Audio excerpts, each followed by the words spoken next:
You don't lack discipline. If that was the problem, you would have fixed it already. You know what to do. You've always known. So why does it keep happening? Why do you keep falling off, even when you actually try? It's not because you quit. You don't quit. You stay. You show up. You stop. You're right there, about to start. And for a second, you're ready. But then something small happens, almost invisible.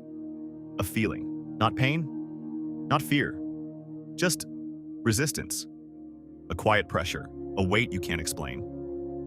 And right there, before you begin, your brain steps in, not to stop you, not to sabotage you, but to help you. Or at least, that's what it feels like. It offers you something, a small adjustment, a tiny change. Do less. Start easier. You don't need to go that hard today. Just get something done. And it sounds reasonable. It sounds balanced. It sounds smart. So you accept. Not because you're weak, not because you're lazy, but because it makes sense. Because it feels like you're still in control, still on track, still doing the right thing, but you're not. You didn't follow the plan. You didn't execute the standard. You modified it. You softened it. You lowered it. And then you told yourself it still counts. That's the part you don't notice. Because technically, you did something. You moved. You acted. You stayed in the game. So your brain rewards you, not for discipline, but for relief, for avoiding pressure, for escaping intensity. And that's where the loop begins. Not avoidance, negotiation. You don't say no to the work. You just change what the work looks like. You don't stop. You dilute. You don't fail. You reduce. And every time you do that, something shifts. Not outside. Inside. Your brain starts learning a different pattern. Not how to perform, but how to adapt. How to escape pressure without leaving the task. How to stay without committing. And the worst part is, it feels like progress. Because you're still moving, still showing up, still doing something. But it's not the same. It never is. And deep down, you know that. You feel it. That slight disconnect.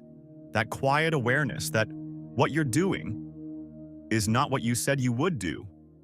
But you ignore it because it's small, because it's subtle, because it's easy to justify until it isn't. Because next time, it happens faster. The resistance shows up sooner. The deal comes quicker. And you accept it without thinking. Again, and again, and again. Until one day, you sit down to do the work. And there's no real effort left. No intensity. No edge. Just a safe version of it. A controlled version. A version that never pushes you far enough to change anything. And you call that discipline. But it's not. It's maintenance. You're not building anything. You're just avoiding discomfort in a productive way. And that's why you feel stuck. Not because you don't try, but because you never go all the way. You always stop just before it matters. Just before it gets hard. Just before it demands something real. And over time, that does something to you. Not your results. Your identity. You stop trusting yourself. Not because you failed once, but because you keep changing the rules. You say one thing, you do another. Not completely different, just slightly weaker, slightly easier, slightly safer, over and over again, until your brain stops taking you seriously. Because why would it? You always negotiate. You always adjust. You always choose the version that feels better, instead of the one that actually moves you forward. So no, you don't have a discipline problem. If you did, this would be easier to fix. You have something worse.